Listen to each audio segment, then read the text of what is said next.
We live sort of in the present, and we keep thinking the present is the way it always has been.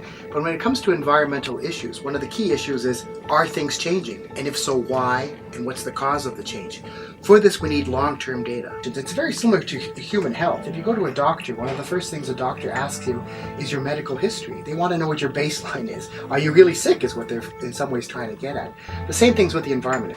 We do have long-term data records for certain gases, and we can very clearly see human activities having an impact. Kind of the two classic long-term data sets are the Mauna Loa record of carbon dioxide and the Halley Bay Antarctica record of stratospheric ozone.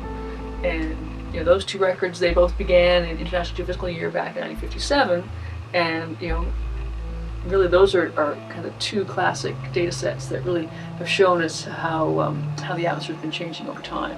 Since the advent of radiocarbon dating, it's been possible to reconstruct measurements, time series of the history of relative sea level change, that is, the change of the height of sea level with respect to the land, by basically interpreting indicators of relative beach elevations and measuring their age using the radiocarbon dating methodology.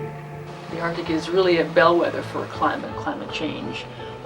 As people may know, climate change in the Arctic is happening more quickly than elsewhere in the world. Temperatures are rising more quickly than they are elsewhere in the world, and so there's a lot of interest in trying to understand what's happening in the Arctic and why, and how it's going to evolve in the future.